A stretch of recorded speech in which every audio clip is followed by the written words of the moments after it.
ڕۆژی چواری هەموو ساڵێک ڕۆژی جیهانی هۆشیارکردنەوە لە مین و پاڵپشتی کاروباری مینە کەوا لەلایەن نەتەوە یەکگرتووەکانەوە دیاری کراوە. بەو بۆنەیەشەوە لە بەڕێوەبەراتی گشتی کاروباری مینی هەولێر لە حامیەی ڕەواندوست چەند سالاچیەک بەڕێوەچوو. بەپێی ئامارەکانی دەستگای مینیش لە 3 مانگی ڕابردوو لە سنووری پارێزگای هەولێر 4 هاوڵاتی بوونەتە قوربانی مین کە دانیشتووی سنووری قەزای سۆرانن. بەهۆی بارانبارین و دروستبوونی لافاویشەوە ئەمساڵ ناوچامین ڕێژەکان مەترسیدارترن.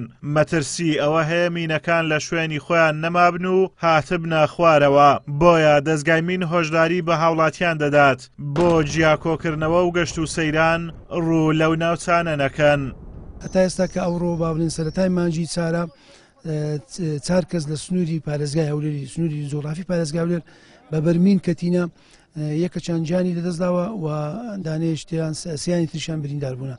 هەڵبەت ئەو مەترسی هەیە ئەوە لێدان نێتان ناشارینەوە ئەو سەر ماشەڵڵا بارانەکی زۆر باریە حالەتێک دروست دەبی لە شوێنە بەرزەکان مین لەوانەیە غلۆر ببنەوە لە شوێنە نزمەکان یعنی ئەو شەلەوانەیە دروست دەبی. ئێمە بەڕاستی ڕێنمایی خەڵک دەکەین نەسیحەتیان دەکەین کە ئەو شوێنانەی کە مینی لێ دوورکەونەوە عەلە لەقەل بۆ سەلامەتی گیانی خۆیان.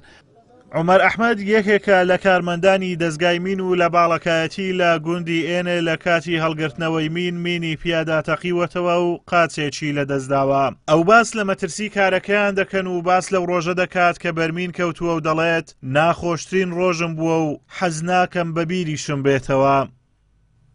بەرکەوتووی منیشم لە ئەسنای دەوام لە عەقڵ لە سەعات 8 بوو کە بەرکەوتووی من بووم ڕۆژێکی زۆر نەخۆش بوو ژیانێکی سەخت بوو لۆ من ئەو ڕۆژە وەڵایی بەڕاستی حەز ناکەم ئەو ڕۆژە هەگەر هەروە بیریشم بێتەوە. بەڵێ ئەلغامەکە زۆری ئەلغامەکەی VS 50 بوو ئەو عەقڵە چاندرا بوو بە VS 50 و ڤاڵمارە ینی 66 بەڵێ من VS 50 بوو ئەو بۆ هۆی لەدەستدانی قاچێکم.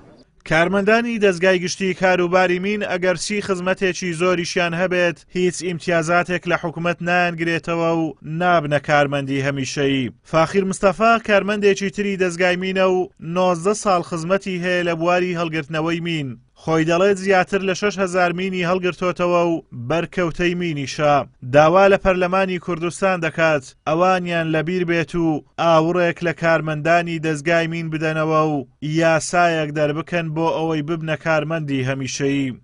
بەنسبەتیشی من 19 ساڵە و کاراکەم بەرکەوتوی مینیشم لە هەمان کاتدا زۆر زیاتر لە 5-6,000 ئەلغامم دیتەوە.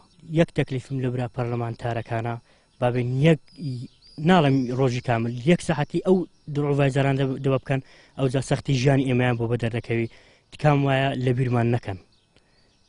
بیرمان نەکەن زۆر پیشە خراوی. سنووری پارێزگای هەولێر ڕووبەری پیسبووی بەمین 50 ملیۆن مەتر دووزایە و لە نێویشیاندا سنووری باڵەکایەتی و برادۆست زۆرترین ڕووبەری پیسبوویان بەمین هەیە کە لە شەڕی نێوان عێراق ئێران لە ناوچەکە چێنراون. ئازادۆمەراوەی کەناڵی ئاسمانی پەیام قەزای ڕەواندۆز.